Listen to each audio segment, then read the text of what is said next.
అందరికి వందనాలు. మన ప్రాతకాల ప్రార్థన ప్రారంభించుకుందాం. ప్రియులారా, ప్రార్థన చేసుకుందాం. ప్రేమ కలిగిన మా ప్రియ పరలోకమందున్న మా తండ్రి, మహాగణుడా, మహోన్నతుడా, ధవలవర్ణుడా, రత్నవర్ణుడా, 10,000 అతి కాంక్షణీయుడా, నీతిశిరుడా, న్యాయవంతుడా, యేసయ్యా, మీకే స్తుతులు స్తోత్రాలు వందనాలు చెల్లించుకుంటున్నాను. ఆయన మరొక పర్యాయం దేవా, మరి తండ్రి, ఈ రీతిగా వేకువజామున మీ సన్నిధి మేము వెతకడానికి మీరు మాకు అనుగ్రహిస్తున్నటువంటి ఈ మంచి సమయం కొరకు మీ స్తోత్రాలు చెల్లించుకుంటున్నాం. మేము ఒక్క దర్శనం చేసుకోవడానికి మాకు అనుగ్రహిస్తున్నటువంటి ఈ భాగ్యం కొరకు స్తోత్రాలు చెల్లించుకుంటున్నాం. దేవా, మరి తండ్రి, వేకువజామున మీతో ఈ సహవాసం మేము కలిగి ఉండడానికి మనకు అనుగ్రహిస్తున్నటువంటి ఈ గొప్ప ధన్యత కొరకు మీ స్తోత్రాలు చెల్లించుకుంటున్నాం. ఇదిగో ప్రభువా, మరి స్థుతుల మీద మీరు ఆశీర్వాదంగా మనం ప్రార్థన చేస్తున్నాం. మీకు స్తోత్ర. అలాగే మరి తండ్రి నాయన, 91వ కీర్తన విశ్వాసంతో నిరీక్షణతో చదువుకునే సమయం అంతటిని కూడా మా కొరకు దీవించండి, ఆశీర్వదించి మనం ప్రార్థన చేస్తున్నాం. మీ స్తోత్రాలు, వందనాలు నాయన. ఇదిగో కృప చూపించండి ఆయన, సహాయం చేయండి. అలాగే మరి తండ్రి, మీ వాక్యం వినే సమయం అంతటిని కూడా మా కొరకు దీవించమని ప్రార్థన చేస్తున్నాం. మీ పక్షంగా నిలబడబోయేటువంటి మా దైవజనుల్ని మరొకసారి మీ ఆత్మాభిషేకంతో నింపి దేవా, మీరే మాతో మాట్లాడమని ప్రార్థన చేస్తున్నాం. బాబా, మొదట మీ రాజ్యం మీ నీతిని వెతకమన్నారు, అప్పుడు అవన్నీ మీకు అనుగ్రహించబడుతుందని రీతిగా ప్రభా, వేకువజామున దేవా, ప్రారంభ గడియల్లో మీ రాజ్యాన్ని మేము వెతుకుతున్నాం, మీ నీతిని మేము వెతుకుతున్నాం ఆయన. దేవా, మరి తండ్రి, విషయాల్లో సహాయం చేయమని యేసయ్య సర్వశక్తి కలిగిన నామములో స్తుతించి ప్రార్థన చేసి అడిగి వేడుకుంటున్నాం పరలోకపు తండ్రి, ఆమెన్.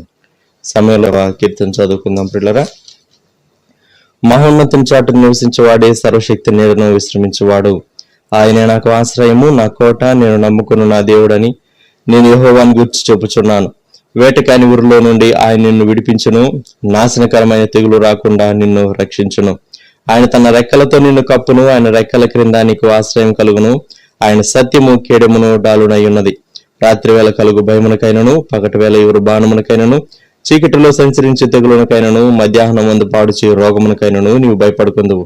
నీ ప్రక్కన 1000 మంది పడినను, నీ కుడి పక్కన 10,000 మంది కూలినను అపాయం నీ ఎద్దుకు రాదు. నీవు కనులారా చూచుండగా భక్తిహీనులకు ప్రతిఫలం కలుగును. యెహోవా, నీవే నా ఆశ్రయము అని నీవు మహోన్నతుడైన దేవుని నీకు నివాసస్థలముగా చేసుకుని ఉన్నావు. నీకు అపాయమేమీ రాదు, ఏ తెగులును నీ గుడారము సమీపించదు. నీ మార్గములన్నిటిలో నిన్ను కాపాడుటకు ఆయన నిన్ను గూర్చి తన దూతలకు ఆజ్ఞాపించును. నీ పాదములకు రాయి తగలకుండా వారు నిన్ను తమ చేతుల మీద ఎత్తుపట్టుకుందరు. నీవు సింహములను, నాగుపాములను త్రొక్కెదవు, కొదమ సింహములను, భుజంగములను అనగత్రొక్కెదవు. అతను నన్ను ప్రేమించున్నాడు గనుక నేను అతన్ని తప్పించదును. అతడు నా నామం ఎరిగిన వాడు గనుక నేను అతన్ని గనపరచెదను. అతడు నాకు మొరపెట్టగా నేను అతనికి ఉత్తరం ఇచ్చేదను. శ్రమలో నేను అతనికి తోడయుండెదను. అతను విడిపించి అతన్ని గొప్ప చేసేదను. దీర్ఘాయు చేత అతనిని తృప్తిపరచెదను. నా రక్షణ అతనికి చూపించదను. ఆమెన్. సమయంలో మనం దేవుని వాక్యం విందాం. పిల్లరా, మీకాను దేవుని గ్రంథంలో నుండి మీకా గ్రంథం 7వ అధ్యాయం 8వ వచనం. మీకా 7:8 వచనం. నా శత్రువ, నా మీద అతిశయింపవద్దు. నేను క్రింద పడినను తిరిగి లేతును. నేను అంధకారమందు కూర్చున్నను, యెహోవా నాకు వెలుగుగా ఉండును. యోహాను రాసిన సువార్త 6వ అధ్యాయం 5వ వచనం నుండి. కాబట్టి యేసు కన్నులెత్తి బహుజనులు తన యొద్దకు వచ్చట చూచి, వీరు భుజించుటకు ఎక్కడి నుండి రొట్టెలు కొని తెప్పించమని ఫిలిప్పుని అడిగాను గాని ఏమి చేయనయ్యుండెనో తానే ఎరిగి ఉండి అతనిని పరీక్షించుటకు అలాగడిగాను. అందుకు ఫిలిప్పు వారిలో ప్రతివాడును కొంచెము కొంచెము పుచ్చుకొనుటకైనను 200 దేనారముల రొట్టెలు చాలవని ఆయనతో చెప్పాను. ఆయన శిష్యుల్లో ఒకడు, అనగా సీమోని పేతురు సహోదరుడైన అంద్రెయ, ఇక్కడ ఉన్న ఒక చిన్నవాని యొద్ద 5 యవలు రొట్టెలు 2 చిన్న చేపలు ఉన్నవి గాని ఇంతమందికి ఇవి ఏమాత్రమని ఆయనతో అనగా, నీ నుండి ఏ విధమైనటువంటి ధ్వని లేక ఏ విధమైనటువంటి స్వరం నీ నుండి వస్తూ ఉన్నది, లేక నీవేమి వింటూ ఉన్నావు? ఇది నా ప్రశ్న. నీవేం వింటూ ఉన్నావు, లేక ఏ విధమైనటువంటి స్వరం నీలో నుండి వస్తూ ఉన్నది? మనకు బాగా జ్ఞాపకం ఉండటం కొరకని 7 విధాలైనటువంటి ఆ సంగీతంలో సా రి గా మా పా దా ని అని ఉన్నాయి కదా, ఆ మొదటి అక్షరాలకు సంబంధించి ఆ అంశము అలాగూ బిగినయ్యేటట్లుగా నేను ఈ అంశాన్ని ఫ్రేమ్ చేసుకున్నాను. ఈ ఉదయకాల ధ్యానాన్ని సిద్ధం చేసుకోవటం జరిగింది. మొట్టమొదట కీర్తనకారుడు చెప్పినటువంటి మాట కీర్తన 118లో 15వ వచనంలో ఈ మాట వ్రాయబడింది. నీతిమంతుల గుడారముల్లో రక్షణను గూర్చిన ఉత్సాహ సునాదము వినబడును. యెహోవా దక్షిణహస్తము సాహస కార్యములను చేయును. మనము దేవుని బిడ్డలంగా మనలో నుండి వినబడవలసింది దేవుడు అనుగ్రహించినటువంటి రక్షణను గూర్చి మంచి పాట, ఉత్సాహంతో కూడినటువంటి పాటలు కొన్నేమో సాడ్ టోన్తో స్టార్ట్ అవుతాయి, కొన్నేమో ఉత్సాహంగా స్టార్ట్ అవుతూ ఉంటాయి, కొన్నేమో గంభీరంగా స్టార్ట్ అవుతూ ఉంటాయి కదా నోట్. కొన్ని పాటలు మనం పాడేటప్పుడు రండి ఉత్సాహించి పాడేదము చాలా హ్యాపీగా పాడతాం మనం. కొన్ని పాటలు పాడేటప్పుడు శ్రమలో అలసి కృంగినప్పుడు మన స్వరం లేకుంటే మనం తీసుకునేటటువంటి పాట ఆ రాగం కూడాను అలాగే ఉంటుంది. అలాగే విశ్వాసి యొక్క ఆధ్యాత్మిక జీవితంలో మనము యేసుక్రీస్తు ప్రభువును అంగీకరించినటువంటి వారంగా మన నివాసంలో నుండి నీతిమంతుల గుడారములలో అన్నాడు కీర్తనకారుడు, మన ఇంట్లో నుండి లేకుంటే మన గొంతులో నుండి వచ్చేటటువంటి స్వరం ఏ స్వరము? మనము దేవునికి స్తుతి చెల్లింపబద్ధులం కాదా? నీతిమంతుల గుడారములలో రక్షణను గూర్చిన ఉత్సాహ సునాదం వినబడును. ఎప్పుడు మనము ఉత్సాహంగా చక్కని పాట పాడగలము? సునాద గీతములు అని కొన్ని పాటల పుస్తకాలకు రక్షణ సునాద గీతములు అని హెడ్డింగ్ ఉంటుంది. రక్షించబడినటువంటి బిడ్డలు దేవుని కార్యాలను బట్టి, ఆయన అనుగ్రహించిన శ్రేష్టమైన విలువైనటువంటి రక్షణను బట్టి, యేసుక్రీస్తు ప్రభు మన కొరకు సిలువలో చూపిన ప్రేమను జ్ఞాపకం చేసుకుంటూ స్తుతింపకుండా ఉండలేము. యెహోవా దక్షిణహస్తము సాహస కార్యములను చేయును, కీర్తనకారుడు చెప్పినటువంటి మాట. సో మొదటి ధ్వని సంతోష ధ్వని, సంతోష ధ్వని. సరే, రెండవ ధ్వని ఇది మన నుండి వచ్చే ధ్వని కాదు కానీ దేవుని నుండి వచ్చేటటువంటి ధ్వని. యెషయా గ్రంథం 45వ అధ్యాయంలో 22వ వచనం, భూదిగంతముల నివాసులారా నా వైపు చూచి రక్షణ పొందుడి, దేవుడను నేనే, మరి ఏ దేవుడును లేడు. గంతముల నివాసులారా, అన్ని దిక్కుల్లో ఉన్నటువంటి వారులారా నా వైపు చూచి రక్షణ పొందుడి అని దేవాది దేవుడు సృష్టికర్త పిలుస్తూ ఉన్నాడు. యెహోవా దేవుని స్వరం విని మనం ఈ ఉదయకాలం ఇంకా ప్రభు హృదయం ఇచ్చుండకపోతే ప్రభు హృదయం ఇవ్వటం ఎంత మంచిది. రిక్తుడైనటువంటి పాపికి ఇది శ్రవణానంద సుమధుర సువార్త ధ్వని అని చెప్పవచ్చు. మరలా చెప్తున్నాను, ఇది సువార్త ధ్వని, సుమధుర సువార్త ధ్వని, శ్రవణానంద సుమధుర సువార్త ధ్వని. పాపికి శ్రవణానంద సుమధుర సువార్త ధ్వని, రిక్తుడైన పాపికి శ్రవణానంద సుమధుర సువార్త ధ్వని. కోవిడ్ పోయిందట, ఇక కోవిడ్ ఎఫెక్ట్ లేదట అని వినబడింది అనుకోండి, అమ్మయ్య అని ఊపిరి పీల్చుకుంటాం, దీర్ఘంగా నిట్టూరుస్తాం. దేవునికి స్తోత్రం అని కూడా మనలో నుండి రావచ్చు. ఒక కీడు దాటిపోయింది అంటే చాలా సంతోషంగా మనం ఫీల్ అవుతాం. మరి అన్నిటికంటే విలువైనది, శ్రేష్టమైనది, శాశ్వతమైనది రక్షణ. దేవుడు అనుగ్రహించే రక్షణ ప్రభువైన యేసుక్రీస్తు ద్వారా, ఆయన సిలువలో మన కొరకు బలియాగంగా అర్పించబట్టు ద్వారా చేయబడినటువంటి రక్షణ కార్యం ఇంకా ఎవరి హృదయాల్లో జరగలేదో వారు యేసయ్యకు హృదయాన్ని అప్పగించడం ఎంత ధన్యమైనది. భూదిగంతముల నివాసులారా నా వైపు చూచి రక్షణ పొందుడి, దేవుడను నేనే, మరి ఏ దేవుడును లేడు. అలాగే మత్తయి వ్రాసినటువంటి సువార్తలో యేసుక్రీస్తు ప్రభువారు ఇచ్చినటువంటి రక్షణ ఆహ్వానాన్ని మనము జ్ఞాపకం చేసుకుంటే మత్తయి సువార్త 11:28 ప్రయాసపడి భారం మోసుకొనుచున్న సమస్తమైన వారులారా నా యొద్దకు రండి, నేను మీకు విశ్రాంతి కలుగు చేతును. చాలా మార్లు సమస్యలు తనను బాధించినప్పుడు, సమస్యలు తనను వేధించినప్పుడు నిశ్చయంగా మనిషి అలసిపోయి తాను ఏం కోరుకుంటాడంటే కొంచెం రెస్ట్ తీసుకుంటే బాగుంటుంది అని కోరుకుంటాడు. ప్రభు అంటూ ఉన్నాడు, పాపభారం విడిచి నేనిచ్చే విశ్రాంతి. ఏ పాపమైనా సరే, బలహీనత అయినా సరే, నీ మనస్సులో అనగా నీ ఆలోచనలో, నీ హృదయంలో చోటు చేసుకుంటే అది నీకు అన్రెస్ట్ కలిగిస్తుంది, నేను డిస్టర్బ్ చేస్తుంది, కుదురుగ్గా ఉండనివ్వదు.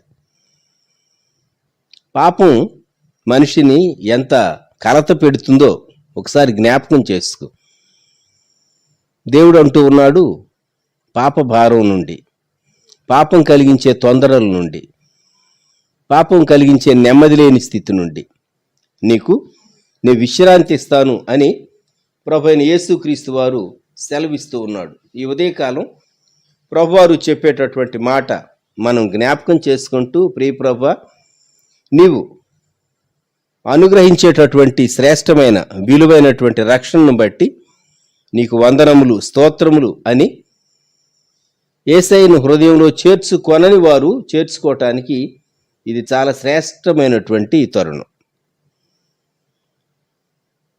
ఎవరైతే ఆయన బిడ్డలుగా జీవించి ఆయన చిత్తానుసారంగా శ్రమల్లోనికి వెళతారో, పద్మసు ద్వీపంలో శ్రమలలో ఉన్నటువంటి భక్తునికి ఒక స్వరం వినబడింది. ప్రకటన గ్రంథం 1వ అధ్యాయం 15వ వచనంలో ఆయన కంఠస్వరము విస్తార జలప్రవాహముల ధ్వని వలె ఉండెను. ఎవరి కంఠస్వరము అంటే యేసయ్య కంఠస్వరం. ఎక్కడ కనిపించాడు? పద్మస్ ద్వీపంలో. ఎప్పుడు కనిపించాడు? ప్రభు దినంలో కనిపించాడు. యోహాను ఏ స్థితిలో ఉన్నప్పుడు కనిపించాడు? నిండు వృద్ధాప్యంలో, పండు వృద్ధాప్యంలో, మహాశ్రమలో ఉన్నప్పుడు. అందుకే 9వ వచనంలో 1వ అధ్యాయం ప్రకటన, యేసును బట్టి కలుగు శ్రమలోను, రాజ్యములోను, సహనములోను పాలివాడను. శ్రమ మనకేమి నేర్పిస్తుంది? సహనం నేర్పిస్తుంది. నేర్చుకుంటున్నామా? శిష్యుడైనటువంటి యోహాను యేసుక్రీస్తు ప్రభు రొమ్మున ఆనుకున్నటువంటి ప్రియమైనటువంటి శిష్యుడు గంభీరమైనటువంటి స్వరాన్ని తాను వింటూ ఉన్నాడు. విస్తార జల ప్రవాహముల ధ్వని వలె ఆయన కంఠస్వరం. మీరు ఎప్పుడైనా కాలువల దగ్గరకు వెళితే, లేక పెద్ద నదుల దగ్గరకు వెళితే, లేకుంటే డ్యామ్స్ ఆనకట్టల దగ్గరకు వెళితే, లాక్స్ దగ్గరకు వెళితే, ఆ ప్రవహించే నీరు, దాని శబ్దం కొన్ని మార్లు మనకు అర్థమవుతూ ఉంటుంది. కొన్నేమో నెమ్మదిగా ప్రవహిస్తూ ఉంటాయి, కొన్నేమో సమయాల్లో ఒరవడిగా ప్రవహిస్తూ ఉంటాయి. ఒరవడిగా ప్రవహించేటప్పుడు ఆ శబ్దం, నీటి శబ్దం మనకు అర్థమవుతుంది, తెలిసిపోతుంది. యేసుక్రీస్తు ప్రభు యొక్క కంఠస్వరము విస్తార జల ప్రవాహముల ధ్వని. కొన్ని మార్లు మనకు వర్షం వచ్చేటప్పుడు సౌండ్ దూరంగా వినబడుతూ ఉంటుంది. క్రమంగా మనం ఉన్నటువంటి ఏరియాలోనికి అడ్వాన్స్ అయ్యి అది చాలా, ఆ వర్షపు శబ్దం క్రమక్రమంగా ఎక్కువయ్యి ఆ తర్వాత ఒక సర్టెన్ స్టేజ్కి వచ్చిన తర్వాత అదే సౌండ్ కంటిన్యూ అవుతూ ఉంటుంది. ఇక్కడ ధ్వని ఏమని వినబడుతున్నదంటే విస్తార జల ప్రవాహముల ధ్వని. మన మీదికి కూడాను శ్రమల ప్రవాహం వస్తుంది. జె దేవరాజు గారు రాసినటువంటి పాటలో శ్రమల ప్రవాహపు సుడులే వడిగా నను పెనగొనగా కల్వరిలో ఆదరించు ఆదరించు ఆదరించు, నా ప్రియ యేసు రాజా ఆదుకో నన్నెప్పుడు, శోధనలో వేదనలో నిన్ను వీడి పోనీయకు. ఇక్కడ విస్తార జల ప్రవాహముల ధ్వని, శ్రమల ప్రవాహపు ధ్వని ఒకటి ఉన్నది. దానిని మించినటువంటి ఆయన కంఠస్వరం ఉన్నదే విస్తార జల ప్రవాహముల ధ్వని వలె ఉండేను అన్నాడు. గమనించగలుగుతున్నావా?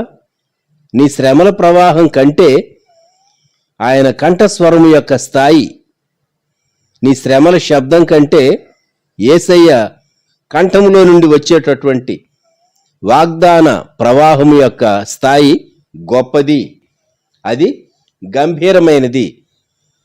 శ్రమల్లో మనల్ని బలపరుస్తూ ఉన్నది.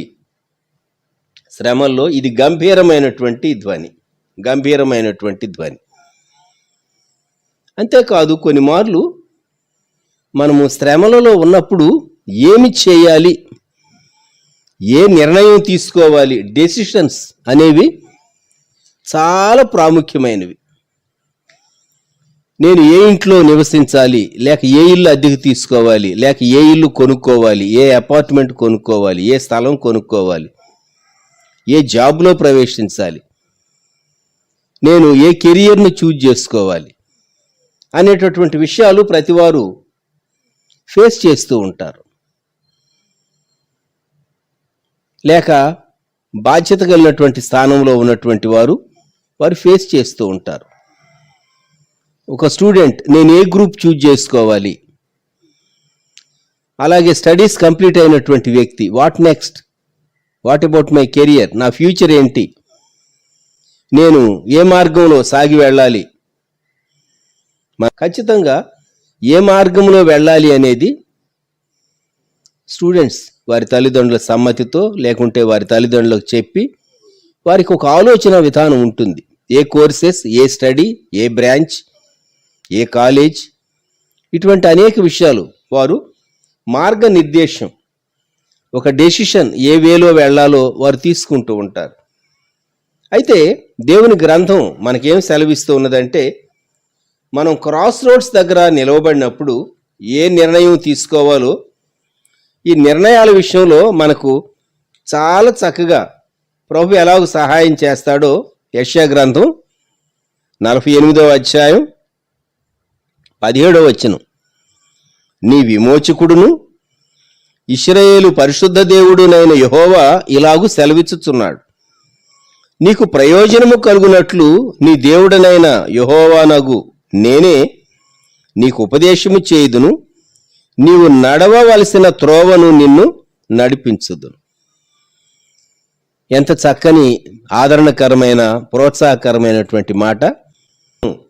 యెషయా గ్రంథంలోనే 30వ అధ్యాయం 21వ వచనంలో ఈ మాట, ఈ వాగ్దానం మనల్ని బలపరుస్తూ ఉంది. మీరు కుడి తట్టైనను ఎడమ తట్టైనను తిరిగినను ఇదే త్రోవ, దీనిలో నడువుడి అని నీ వెనుక నుండి ఒక శబ్దము నీ చెవులకు వినబడును. ఎంత చక్కని వాగ్దానం అండి.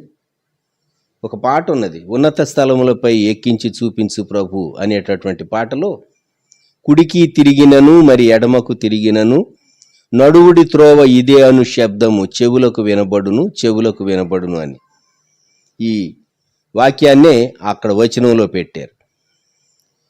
కుడి తట్టు తిరిగినా ఎడమ తట్టు తిరిగినా దేవుడు చెప్తాడు, దిస్ ఈజ్ ద వే, ఇదే త్రోవ, దీనిలో నడువుడి. ఎక్కడి నుండి వినబడుతుంది? వెనక నుండి వినబడుతుంది. మనల్ని బలపరిచి నువ్వు ముందుకే సాగిపో. ఇది మార్గ నిర్దేశ ధ్వని, మార్గ నిర్దేశ ధ్వని. కొంతమంది పెద్దవాళ్ళు అయినటువంటి వాళ్ళు, రిటైర్ అయిన వాళ్ళు, వారి స్కూల్ డేస్ని గూర్చి వారు జ్ఞాపకం చేసుకుని వారు ఏమంటారంటే, ఆ దినాల్లో మేము చదువుకునేటప్పుడు మాకు ఇంత వివరంగా లేకుంటే ఇన్ని విషయాలు కెరియర్ను గూర్చి మాకు చెప్పినటువంటి వారు ఆ దినాల్లో లేరండి.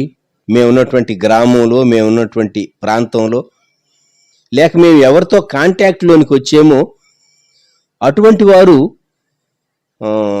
మాకు సలహా చెప్పగలిగినటువంటి వారు ఆ దినాల్లో మరి ఇంత ఇంటరాక్షన్ లేదు ప్రజలతో, లేకుంటే ప్రజలకి ఇంత అవేర్నెస్ లేదు, ఇంత నాలెడ్జ్ లేదు అని చెప్పేసేసి కొందరు అనవచ్చు. మార్గ నిర్దేశ ధ్వని. వివాహ వయసులో ఉన్నటువంటి వారు, దేవా నా భవిష్యత్తును గూర్చి నీ ఏర్పాటు ఏంటి అని ఎంతో కనిపెడుతూ ఉంటారు. వారి తల్లిదండ్రులు వారి కొరకు ప్రార్థిస్తూ ఉంటారు. తెలిసినటువంటి దైవజనులను, విశ్వాసులను, మా కుమారుని కొరకు, మా కుమార్తె కొరకు, వారి భవిష్యత్తు కొరకు దయచేసి ప్రార్థన చేయండి అని కోరుతూ ఉంటారు. అనేక మంది వారి బిడ్డల యొక్క లైఫ్ అనేది చాలా ప్రాముఖ్యమైంది. దేవుడు కరెక్ట్గా నడిపించాలి. కరెక్ట్గా నడిపించినప్పుడు యవన బిడ్డలను తల్లిదండ్రులైనటువంటి వారు యుక్తమైనటువంటి వయస్సులో చక్కగా దేవుని చిత్తమును కనుగొని, కుమారులు కానీ కుమార్తెలు కానీ, వారిని లైఫ్లో సెటిల్ చేసే విషయాల్లో మన ఇండియన్ సొసైటీ, మన ఇండియన్ కల్చర్లో బిడ్డలు తల్లిదండ్రులతో కూడా కలిసి నిర్ణయం తీసుకుంటారు. కొన్ని మార్లు తల్లిదండ్రుల యొక్క నిర్ణయమే ఎక్కువ పర్సెంటేజ్ కూడా ఉంటుంది. అయినా అందరూ కలిసే ప్రార్థన చేసే నిర్ణయం చేస్తారు. దిశానిర్దేశం అనేది ఏ మార్గంలో వెళ్ళాలి, ఏ డైరెక్షన్లో వెళ్ళాలి అనేది చాలా ప్రాముఖ్యమైంది. కొన్ని మార్లు కొన్ని నిర్ణయాలు, తప్పు నిర్ణయాలు, అనాలోచిత నిర్ణయాలు, దేవుని అడుగునటువంటి నిర్ణయాలు తీసుకుని మన జీవితంలో ఎంత నష్టపోయేము అని వెనుదిరిగి చూసుకుంటే చాలా దుఃఖం కలుగుతుంది. అంతేకాదు నీ హెల్త్ కూడా చాలా అప్సెట్ కావచ్చు.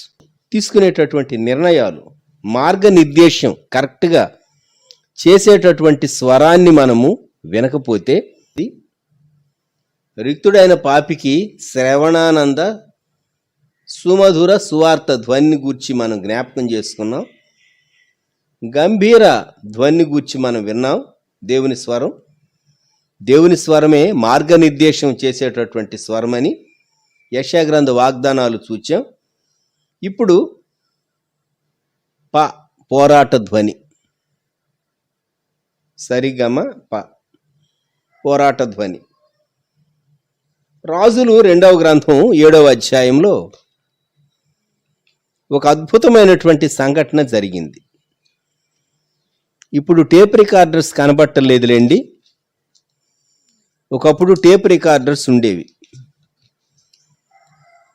దేవుడే ఒక టేప్ రికార్డర్లో పెద్ద శబ్దాలు రికార్డ్ చేసి ఆకాశంలో దూతలు వినిపిస్తే, లేక భూమి మీద ఆ సౌండ్ ఆ మిలిటరీ క్యాంపులో వినిపిస్తే దాని రియాక్షన్ ఎలా ఉంటుంది అనేది రాజులు 2వ గ్రంథం 7వ అధ్యాయం 6-7 వచనాల్లో మనం చూడవచ్చు. షోమ్రోను పట్టణం పైన సిరియా దేశస్థులు దాడి చేశారు.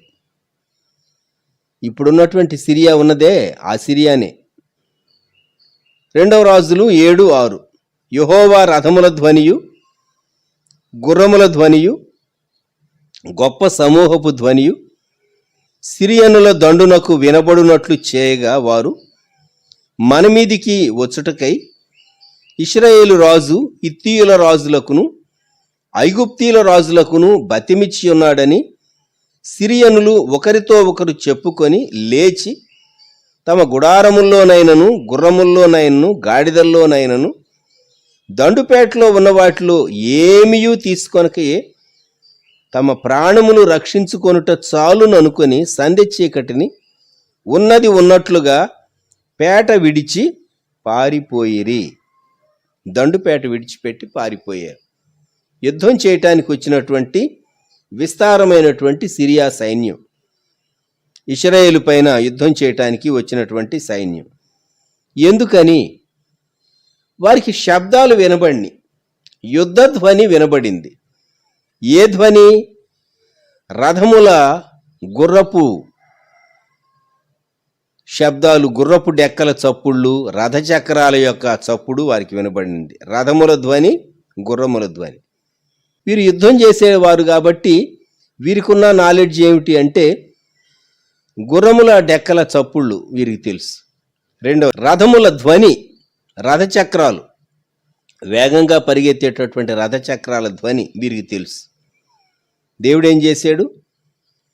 పెద్ద పెద్ద శబ్దాలు, ఎన్ని వేల మంది సైన్యం, వారి శక్తిని, వారి సైన్యాన్ని మించినటువంటి సైన్యం. ఈ శబ్దాలు వినబడితే వాళ్ళు లేచి యుద్ధానికి సిద్ధపడి ముందుకు రావాలి. ఎవరో మా మీద దాడి చేయబోతూ ఉన్నారు కనుక మేము సిద్ధపడాలి అని విత్ ఇన్ మినిట్స్ మన పక్షంగా దేవుడు యుద్ధం చేస్తాడు. అయితే నీవు కూడా చేయవలసినటువంటి ఒక యుద్ధం ఉన్నది, లేక నీవు కూడా పోరాడేటటువంటి ఒక పరిస్థితి ఉంటూ ఉన్నది. రోమీలకు వ్రాయబడినటువంటి పత్రికలో పౌలు భక్తుడు ఒక పోరాటాన్ని గురించి చెప్పాడు. రోమా పత్రిక 7వ అధ్యాయం 18వ వచనం నుండి, నాయందు అనగా నా శరీరమందు మంచిది ఏదియో నివసింపదని నేను ఎరుగుదును. మేలైనది చేయవలనను కోరిక నాకు కలుగుతున్నది కానీ దాన్ని చేయుట నాకు కలుగట్లేదు. నేను చేయగోరు మేలు చేయక చేయగోరని కీడు చేయుచున్నాను. నేను కోరని దానిని చేసిన ఎడల దానిని చేయనది నా యందు నివసించు పాపమే గాని ఇకను నేను కాదు. కాబట్టి మేలు చేయగోరు నాకు కీడు చేయట కలుగుతున్నదని ఒక నియమము నాకు కనబడుచున్నది. అంతరంగ పురుషుని బట్టి దేవుని ధర్మశాస్త్రమునందు నేను ఆనందించుచున్నాను గాని వేరొక నియమము నా అవయవముల్లో ఉన్నట్టు నాకు కనబడుచున్నది. అది నా మనసునందున్న ధర్మశాస్త్రముతో పోరాడుచు నా అవయవముల్లోనున్న పాప నియమమునకు నన్ను చెరపట్టి లోబర్చుకొనొచ్చున్నది. అయ్యో, నేను ఎంత దౌర్భాగ్యుడను! ఇట్టి మరణమునకు లోనగు శరీరము నుండి నన్ను ఎవడు విడిపించును? మన ప్రభు అయిన యేసుక్రీస్తు ద్వారా దేవునికి కృతజ్ఞతాస్తుతులు చెల్లించుతున్నాను. కాగా మనసు విషయంలో నేను దైవ నియమమునకును, శరీర విషయంలో పాప నియమమునకును దాసుడనై ఉన్నాను. కాబట్టి ఇప్పుడు క్రీస్తు యేసునందున్న వారికి ఏ శిక్షా విధియు లేదు. క్రీస్తు యేసునందు జీవమునిచ్చు ఆత్మ యొక్క నియమము పాప మరణముల నియమము నుండి నన్ను విడిపించిన ఎట్లనగా ధర్మశాస్త్రము దేనిని చేయజాలకపోయానో దానిని దేవుడు చేశాడు. పోరాడుతూ ఉంటావు. శరీరము, ఆత్మ పోరాటం కలుగుతూ ఉంటుంది. పాప నియమము, ఆత్మ నియమం. దేవునికి స్తోత్రం. జీవనిచ్చేటటువంటి ఆత్మ నియమం పాప మరణముల నియమం నుండి మనల్ని విడిపిస్తుంది. మనము జయించేటట్లు యేసుక్రీస్తు ప్రభునందున్నటువంటి విశ్వాసికి విక్టరీ ఈజ్ ఎష్యూర్డ్. ఈ పోరాటం ఎఫ్సి పత్రిక 6వ అధ్యాయం మనం ఎరుగుదాం. మనం పోరాడుంది శరీరులతో కాదు అని. అక్కడ క్రైస్తవ వీరుని సర్వాంగ కవచం, రక్షణయను శిరస్త్రాణము, అలాగూ వాక్య ఖడ్గాన్ని గూర్చి, అలాగే పరిశుద్ధుల కొరకు విజ్ఞాపన చేయమని, ఇవి మరి ఆత్మ సంబంధమైనటువంటి పోరాటంలో మనం ధరించుకున్నామా లేదా? పోరాట ధ్వని, యుద్ధ ధ్వని, పోరాట ధ్వని, యుద్ధ ధ్వని. విశ్వాసి లోకంతో, శరీరంతో పోరాడుతూ ఉన్నాడు, అంధకార శక్తులతో పోరాడుతూ ఉన్నాడు. కనబడనటువంటి శత్రువు మన మీద దాడి చేస్తూ ఉంటాడు. కొన్ని మార్లు మనకు అనిపిస్తుంది, సైతానా ఇది నీ పని, నాకు ఒక నష్టం కలిగింది, సైతానా ఇది నీ పని. నేను 7-8 విషయాలు చేయాలనుకున్నాను, కొన్నే చేశాను, కొన్ని మర్చిపోయాను. మతిమరుపు కూడా కొన్ని మార్లు సాతాను మన కాన్సన్ట్రేషన్ డిస్టర్బ్ చేస్తూ ఉంటుంది, మన ఆలోచనలను సైడ్ ట్రాక్ చేస్తూ ఉంటుంది. ఎఫ్సి పత్రిక 6వ అధ్యాయంలో 17వ వచనం నుండి, రక్షణయను శిరస్త్రాణమును దేవుని వాక్యమును ఆత్మ ఖడ్గమును ధరించుకొనుడి. ఆత్మ వలన ప్రతి సమయమునందును ప్రతి విధమైన ప్రార్థనను విజ్ఞాపనను చేయొచ్చు. ఆ విషయమై సమస్త పరిశుద్ధుల నిమిత్తమును పూర్ణమైన పట్టుదలతో విజ్ఞాపన చేయొచ్చు. మెలకువగా ఉండు. పోరాట ధ్వని, యుద్ధధ్వని. యుద్ధం. మనము యుద్ధ భూమిలో ఉన్నాం. ఒక్కొక్క దినం గడుస్తూ ఉన్నది, ఒక్కొక్క మాసం గడుస్తూ ఉన్నది. అంటే ఎస్, యుద్ధ భూమిలోనే ఉన్నాం. మనం యుద్ధ భూమిలోనే ఉన్నాం. జ్ఞాపకం చేసి పెట్టుకుందాం. ఆ తరువాత దూత శబ్దం, దూత శబ్దం. ఏ దూత శబ్దము అంటే దెస్సలోనిక పత్రికలో పౌలు భక్తుడు మొదటి పత్రిక 4వ అధ్యాయం 16వ వచనం, ఆర్భాటముతోను ప్రధాన దూత శబ్దముతోను దేవుని బూరతోను పరలోకము నుండి ప్రభువు దిగి వచ్చును. దూత శబ్దం, దీనిని ఆర్భాట సమన్విత రాకడ ధ్వని అని నేను పిలవటానికి ఇష్టపడుతున్నాను. ఎందుకంటే ఆర్భాటముతో ప్రభు దిగి వస్తాడని ఉన్నది, ప్రధాన దూత శబ్దంతో ప్రభు వస్తాడని ఉన్నది. ఇది రాకడ ధ్వని. వినబడుతూ ఉన్నదా రాకడ ధ్వని? రాకడ ధ్వని వినబడుతూ ఉన్నదా? ఇవి రాకడ దినాలు. యుద్ధములను గూర్చి, యుద్ధ సమాచారాలను గూర్చి మీరు వింటారని ప్రభు చెప్పాడు. అధునాతనమైనటువంటి యుద్ధాలు. ఒకప్పుడు యుద్ధ నియమాలు పురాతన కాలంలో అవి వేరుగా ఉండేవి. ఇప్పుడు యుద్ధాలను గూర్చి మనం చూసేటటువంటి మీడియా దృశ్యాలు, ఆకాశంలో ఒక విమానం ఎగురుతూ ఉంటుంది, బాంబ్స్ వేస్తూ ఉంటారు. అంతే. డ్రోన్లు ఎగురుతూ ఉంటే బాంబ్స్ వేస్తూ ఉంటారు. ఎంత మారిపోయింది! రాకడ ధ్వని వినబడుతూ ఉన్నదా మనకు? దేశమంతటా పువ్వులు పూసినవి, పిట్టలు కోలాహలం చేయు కాలం వచ్చెను, పావుర స్వరము మన దేశంలో వినబడుచున్నది. పిట్టలు కోలాహలం చేసేటటువంటి కాలం సువార్థికులు ప్రపంచ దేశాలకు వెళ్ళి సువార్త చెప్పినటువంటి కాలం. పావురం పరిశుద్ధాత్మునికి సాదృశ్యం. పావుర స్వరం వినబడుతూ ఉన్నది అంటే రాకడ ధ్వని వినబడుతూ ఉన్నది. జ్ఞాపకం పెట్టుకుందాం మనం. రాకడ ధ్వని వినబడుతూ ఉన్నది. ఆఖరుగా నిరాశా ధ్వని లేక నిరీక్షణ ధ్వని. నీలో నుండి నిరాశా ధ్వని వస్తుందా, నిరీక్షణ ధ్వని వస్తూ ఉన్నదా? మనము యోహాను సువార్తలో అంద్రేయ అన్నటువంటి మాట మనము జ్ఞాపకం చేసుకున్నాం. యేసు ప్రభువారు మీరే వారికి భోజనం పెట్టండి అని ప్రభు వీరు భుజించుటకు ఎక్కడి నుండి రొట్టెలు తెప్పిద్దామని ఫిలిప్పుని అడిగాడు. యోహాను 6:6, ఏమి చేయనయ్యుండెనో తానే ఎరిగి ఉండి అతనిని పరీక్షించుటకు అలాగడిగాను. ఫిలిప్పు మంచి మ్యాథమెటీషియన్, లెక్కలేసాడు.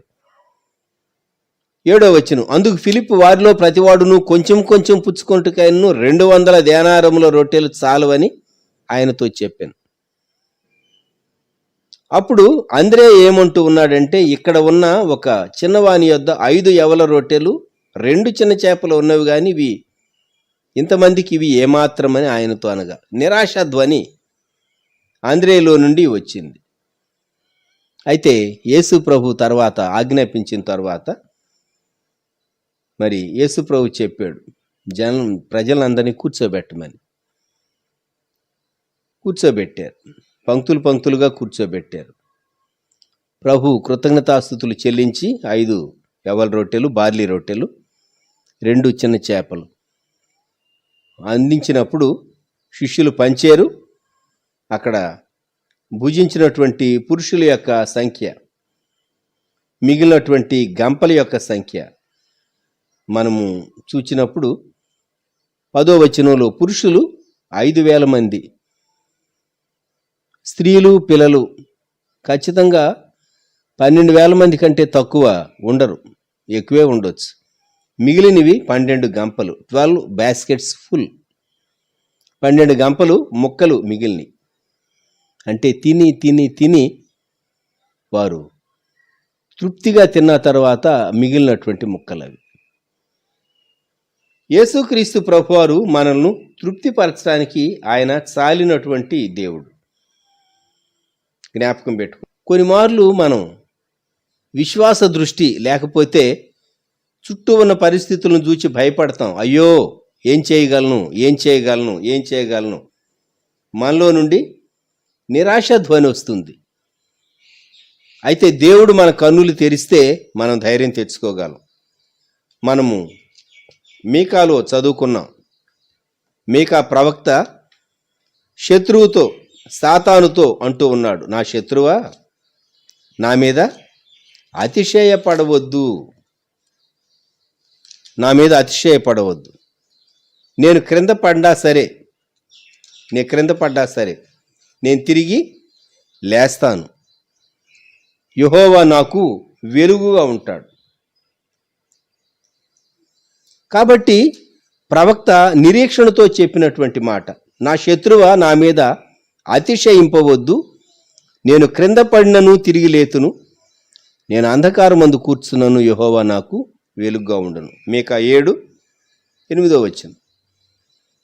ఈ ఉదయకాలం నీలో నుండి ఏ స్వరం వస్తూ ఉన్నది, లేక నీవు ఏ స్వరం వింటూ ఉన్నావు? స రి గ మ ప ద ని. స సంతోషధ్వని, రి రిక్తుడైనటువంటి పాపికి శ్రవణానంద సుమధుర సువార్త ధ్వని, గ గంభీర ధ్వని, మ మార్గనిర్దేశ ధ్వని, ప పోరాట ధ్వని,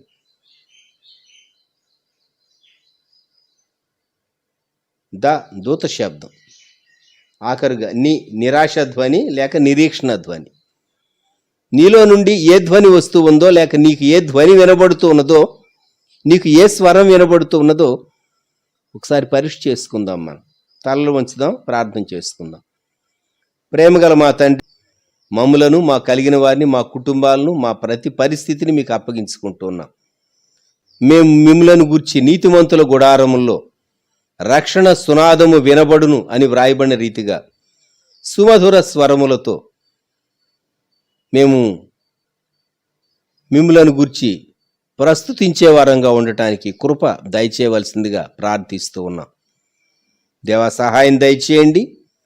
ఈ ప్రాతకాలంలో వ్యూ చేసిన మీ బిడ్డలను, వారి కుటుంబాలను దీవించండి. అడుగుడి అనేటటువంటి మీ శబ్దం మాకు వినిపింపచేసి, నీకు ప్రయోజనము కలుగునట్లు నేను నీకు ఉపదేశం చేస్తాను అని చెప్పినటువంటి మీ స్వరం, విస్తార జలప్రవాహముల ధ్వని వలె ఉన్నటువంటి గంభీరమైనటువంటి మీ స్వరం మేము విని ముందుకు సాగటానికి కృపదయ చేయమని మరొకసారి మమ్ములను మీ కాపుదల గల బలిష్టమైన హస్తములకు అప్పగించుకుంటూ స్తుతిస్తూ మా రక్షకుడు ప్రభు అయినటువంటి యేసుక్రీస్తు వారి ద్వారా ప్రార్థించి స్తుతించి వేడుచు ఉన్నాము తండ్రి, ఆమెన్.